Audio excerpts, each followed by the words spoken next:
Hello guys, ചെമ്പനീർ പൂവിൻ്റെ പുതിയ episode റിവ്യൂയിലേക്ക് സ്വാഗതം. അങ്ങനെ രവീന്ദ്രൻ തിരിച്ച് വീട്ടിലെത്തുമ്പോൾ ശ്രീകാന്തിനോട് ചോദിക്കുകയാണ്, നിന്റെ റെസ്റ്റോറൻറ്റിലെ കാര്യങ്ങളൊക്കെ എങ്ങനെ പോകുന്നു എന്നൊക്കെ ചോദിക്കുമ്പോൾ ശ്രീകാന്ത് നന്നായിട്ട് പോകുന്ന അച്ഛാ എന്നൊക്കെ പറയുവാണ് കേട്ടോ. അത് കഴിയുമ്പോഴത്തേക്കും മധുസൂദനനെ കണ്ട കാര്യവും മധുസൂദനൻ്റെ മകളുമായിട്ട് എന്താ ബന്ധം എന്നൊക്കെ ചോദിക്കുവാണ്. അപ്പോഴേക്കും നമ്മുടെ ശ്രീകാന്ത് പറയുന്നുണ്ട്, പ്രത്യേകിച്ച് ബന്ധമൊന്നുമില്ല അച്ഛാ, എൻ്റെ ഫ്രണ്ടാ എന്ന് പറയുമ്പോഴത്തേക്കും രവീന്ദ്രൻ ചോദിക്കുന്നുണ്ട് കേട്ടോ, നീ എന്താ ആ മധുസൂദനൻ്റെ മകൾ ഫ്രണ്ടാന്നുള്ള കാര്യം പറയാതിരുന്നേ? അയാൾ എന്നെ ഇട്ട് ചെയ്തു ഒന്നും നിനക്ക് അറിയാൻ പാടില്ലായിരുന്നോ? നീ ഒന്നും ഉണ്ടായിരുന്നല്ലായിരുന്നോ അവിടെ പരിപാടിക്കൊക്കെ എന്ന് ചോദിക്കുമ്പോഴത്തേക്കും ശ്രീകാന്ത് പറയുന്നുണ്ട്, അതച്ഛാ ഈ അടുത്ത ഞങ്ങൾ തമ്മിൽ ഫ്രണ്ട്ഷിപ്പായത് എന്നൊക്കെ പറയുമ്പോഴത്തേക്കും രവീന്ദ്രൻ അകത്തോട്ട് കയറി പോയിട്ട് പറയുകയാണ്, ഇനി ഈ ബന്ധം പുതുക്കാനൊന്നും നിൽക്കണ്ട, നിനക്കറിയാമല്ലോ കാര്യങ്ങളൊക്കെ, ഇനി അത് കൂടുതൽ പ്രശ്നങ്ങൾ ഉണ്ടാക്കി അത് വഷളാക്കാൻ വേണ്ടി നോക്കണ്ട എന്നൊക്കെ പറയുവാണ് കേട്ടോ. അത് കേൾക്കുമ്പോഴത്തേക്കും ശ്രീകാന്ത് എല്ലാം സമ്മതിക്കുവാണ്. എന്നിട്ട് നമ്മുടെ രവീന്ദ്രൻ പറയുന്നുണ്ട്, ഈ വീട്ടിൽ 1008 പ്രശ്നങ്ങളുണ്ട്, ഒന്നെങ്കിൽ അത് സച്ചി, അല്ലെങ്കിൽ സുധി, അതല്ലെങ്കിൽ നിൻ്റെ അമ്മ. നീ കാരണം മാത്രമാണ് ഇവിടെ പ്രശ്നങ്ങൾ ഉണ്ടാവാത്തത്.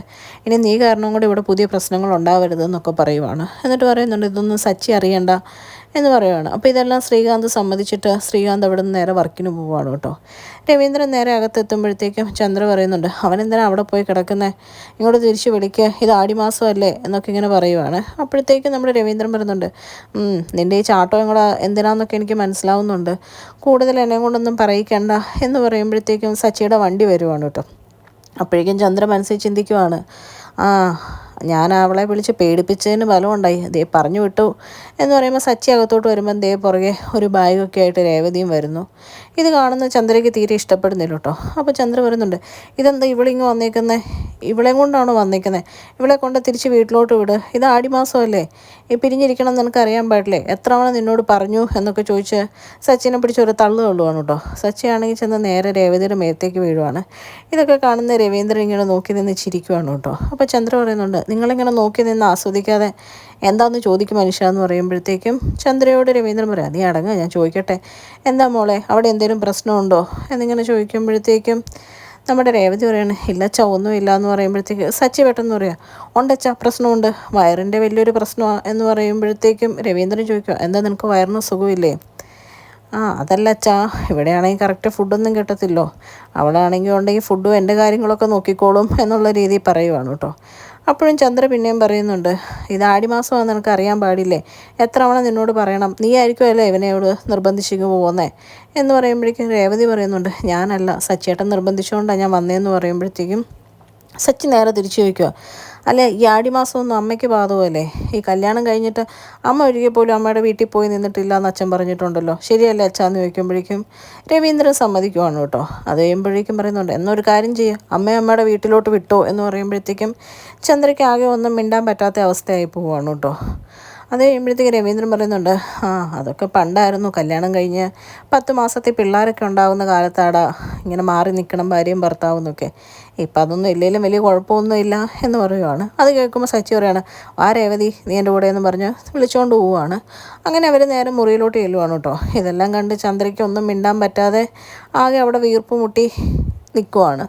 മുറിയിലെത്തുമ്പോഴത്തേക്കും രേവതി പറയുകയാണ്, നിങ്ങളെന്നെ വിളിച്ചുകൊണ്ട് വന്നത് നിങ്ങൾക്ക് നല്ല ഫുഡ് കിട്ടാൻ വേണ്ടിയിട്ടല്ലേ എന്ന് പറയുമ്പോഴേക്കും സച്ചി പെട്ടെന്ന് പറയാം, അതൊന്നും അല്ല, അതൊക്കെ അവരുടെ മുമ്പിൽ പറഞ്ഞതേ ഉള്ളൂ, നിന്നെ അവിടെ തന്നെ നിർത്തിയിട്ട് പോന്നാൽ എനിക്കൊരു സമാധാനമില്ല, ആ ഗജാനന്ദനും കൂട്ടിനും ഇനിയും വന്നാലോ എനിക്ക് ടെൻഷൻ അടിച്ച് പണിക്ക് പോകാൻ പറ്റത്തില്ല എന്നൊക്കെ പറയുവാണ് കേട്ടോ.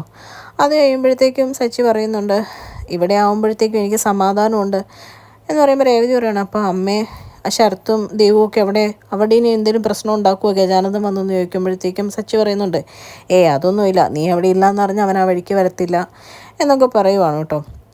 അത് കഴിയുമ്പോഴത്തേക്കും ഡെലിവറി ബോയ് ഈ മാസത്തെ വീട്ടു സാധനങ്ങളും കൊണ്ട് വരുവാണ്. ബില്ല് സച്ചിക്ക് കൊടുക്കുമ്പം അവർ പറയുവാണ് 7500 രൂപയെന്ന് പറയുമ്പോൾ സച്ചി അന്തം വിട്ട്, 7500 രൂപയോ, 4000 രൂപയുടെ സാധനമാണല്ലോ പൊതുവെ മേടിക്കാറ്, ഇതെന്താണെന്ന് നോക്കട്ടെ എന്ന് പറഞ്ഞ സാധനം ഇങ്ങനെ വായിച്ചു നോക്കുവാണ് കേട്ടോ. അപ്പോൾ ചന്ദ്ര പറയുന്നുണ്ട്, അതെന്താ നീ വായിച്ചു നോക്കുന്നത് എന്ന് പറയുമ്പോഴത്തേക്ക് രവീന്ദ്രനും പറയുന്നുണ്ട്, ക്യാഷ് അവനല്ലേ കൊടുക്കുന്നത്, നോക്കട്ടെ എന്ന് പറയുമ്പോഴത്തേക്കും കുറേ ആൽമണ്ടും പിസ്തയും മേക്കപ്പ് സാധനങ്ങളും ഒലീവ് ഓയിലും. അപ്പോൾ രേവതിയോടും ചോദിക്കുന്നുണ്ട്, നീയാണോ ഒലീവ് ഓയിൽ ഉപയോഗിക്കുന്നതെന്ന് സച്ചി ചോദിക്കുമ്പോഴത്തേക്കും നമ്മുടെ ചന്ദ്ര പറയുന്നുണ്ട്, അത് നമ്മുടെ ശ്രുതിമോക്ക് വേണ്ടി മേടിച്ചതായിരിക്കും എന്ന് പറയുമ്പോഴേക്കും ശ്രുതിനെയും സച്ചി വിളിച്ച് താഴോട്ട് ഇറക്കുവാണ് കേട്ടോ. എന്നിട്ട് ഓരോ സാധനങ്ങൾ എടുത്ത് കാണിച്ചിട്ട് വയ്ക്കുവാണ്. പിന്നെ കിലോ കണക്കിന് സാധനങ്ങളല്ലേ ഇവൾ കഴിക്കുന്നത്, നട്ട്സും ബദാമും ഒക്കെ എന്നൊക്കെ. ഇതൊക്കെ കേൾക്കുമ്പോഴേക്കും ശ്രുതി പറയുന്നുണ്ട്, നിനക്ക് എന്താ കുഴപ്പം, അത് ശ്രുതിയല്ലേ കഴിക്കുന്നത്, നീ അത് ചോദിക്കേണ്ട കാര്യം എന്താണെന്ന് ചോദിക്കുമ്പോഴേക്കും പിന്നെ എടുത്ത് നോക്കുമ്പോൾ 1500 രൂപയുടെ മേക്കപ്പ് സാധനങ്ങൾ കേട്ടോ. അപ്പോൾ ഇത് കാണുമ്പോഴത്തേക്ക് സച്ചി പറയാണ്, ഇതൊക്കെ ഇട്ട് നിൻ്റെ മുഖം പുറത്ത് കാണിക്കാൻ കൊള്ളത്തുള്ളൂ, അല്ലെങ്കിൽ എന്താ നിൻ്റെ മുഖം പുറത്ത് കാണിക്കാൻ കൊള്ളില്ലേ എന്നൊക്കെ ചോദിക്കുവാണ്. അപ്പോഴത്തേക്കും ചന്ദ്രയും ശ്രുതിയൊക്കെ സച്ചിക്കെതിരെ പറയുന്നുണ്ട് കേട്ടോ. രവീന്ദ്രനാണെങ്കിൽ പറയുന്നുണ്ട്, ക്യാഷ് അവനല്ലേ കൊടുക്കുന്നത്, അപ്പോൾ അവന് നോക്കാനുള്ള അധികാരമുണ്ട്, അവൻ നോക്കട്ടെ എന്ന് പറയുകയാണ് കേട്ടോ. അപ്പോഴും നമ്മുടെ ശ്രുതി അവസാനം ദേഷ്യം വന്നിട്ട് പറയുകയാണ്, അതെ നിനക്കിതിനിപ്പം കൂടുതൽ നോക്കേണ്ട കാര്യമൊന്നുമില്ല, ഇതിപ്പോൾ എത്രയാണെന്ന് വെച്ചാലും ഈ വീട്ടിലോട്ട് മേടിച്ച സാധനങ്ങളല്ലേ എന്ന് ചോദിക്കുമ്പോഴത്തേക്കും ശ്രുതിയോട് സച്ചി പറയാം, വീട്ടിലോട്ട് മേടിച്ചെന്ന് കഴിഞ്ഞാൽ ആഹാര സാധനങ്ങൾ എല്ലാവർക്കും കഴിക്കാനുള്ളത് അല്ല, ഇനിയിപ്പം നിനക്ക് നിൻ്റെ ഭാര്യയ്ക്ക് മേടിച്ച് കൊടുക്കണം എന്നുണ്ടെങ്കിൽ അത് നീ മേടിച്ച് കൊടുക്കണം, അല്ലെങ്കിൽ ക്യാഷ് കൊടുത്ത് അവൾ മേടിക്കണം എന്നുള്ള രീതിയിൽ പറയുവാണ് കേട്ടോ. എൻ്റെ ബഡ്ജറ്റ് എന്തായാലും 4000 രൂപ, ഈ തവണ 7500 രൂപ നിൽക്കുന്നത്. ഞാൻ പണിക്ക് പോയി ഒരുപാട് ക്യാഷൊന്നും ഉണ്ടാക്കുന്നില്ല, കഷ്ടപ്പെട്ട് എല്ലാം മുറിയെ പണിയെടുത്താണ് ഈ പൈസ ഉണ്ടാക്കുന്നത്. അതുമാത്രമല്ല എനിക്കൊരു അസുഖം വരുമോ, ഒരു ദേഹത്ത് എന്തെങ്കിലും വേദന ഉണ്ടെങ്കിൽ പോലും ഞാൻ ഹോസ്പിറ്റലിൽ പോകാറില്ല, ആ ക്യാഷ് പോലും ഞാൻ മാറ്റി വെക്കുക, അത് വീട്ടിലോട്ട് ചിലവാക്കണം എന്ന് ഓർക്കുന്ന ആളാണ്. അല്ലെങ്കിൽ ഇതുപോലെ എല്ലാ വീട്ടിലും ഒരാളുണ്ടായിരിക്കും എല്ലാ പണിയെടുക്കാൻ വേണ്ടി ക്യാഷ് ചിലവാക്കാൻ വേണ്ടി എന്നൊക്കെ പറഞ്ഞ്. ഇതൊക്കെ കേൾക്കുമ്പോൾ നമ്മുടെ രേവതിക്ക് ഭയങ്കര വിഷമമാവുകയാണ് കേട്ടോ.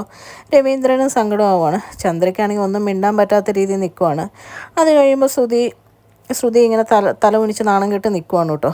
അത് കഴിയുമ്പോഴത്തേക്കും ശ്രുതി പറയുന്നുണ്ട്, നിനക്കിപ്പോൾ എന്താ കുഴപ്പം, ഇതിപ്പോൾ ഇവൾക്കും വേണ്ടി മാത്രം തിന്നാൻ മേടിച്ചല്ലോ, ഇവിടെ ഉള്ളവർക്കും കഴിക്കാം എന്നുള്ള രീതിയിൽ പറയുമ്പോഴത്തേക്കും സച്ചി പറയുവാണ്, ഇവിടെ ഉള്ളവർക്ക് ഇതൊന്നും വേണ്ട, ഇതൊന്നും കഴിച്ചിട്ടല്ലേ ഇവിടെ ഉള്ളവരുടെ ആരോഗ്യമൊക്കെ വന്നിരിക്കുന്നത്, അച്ഛനിത് അമ്മയ്ക്ക് മേടിച്ച് കൊടുത്തിട്ടുണ്ടോ എന്ന് ചോദിക്കുമ്പോൾ രവീന്ദ്രനും ഇല്ല എന്നുള്ള രീതിയിൽ പറയുവാണ് കേട്ടോ. അത് കഴിയുമ്പോൾ പറയുവാണ്, ഒരു കാര്യം ചെയ്യുക, ബാക്കി ക്യാഷ് നീ താ, അല്ലെങ്കിൽ നിൻ്റെ ഭാര്യ താ എന്നുള്ള രീതിയിൽ പറയുവാണ് കേട്ടോ സച്ചി. അത് കേൾക്കുമ്പോഴത്തേക്കും ശ്രുതിക്കും കാശ് കൊടുക്കാനില്ലാത്ത രീതിയിൽ ആകെ ചമ്മി നാഴി തലകുനിച്ച് നിൽക്കുവാണ്.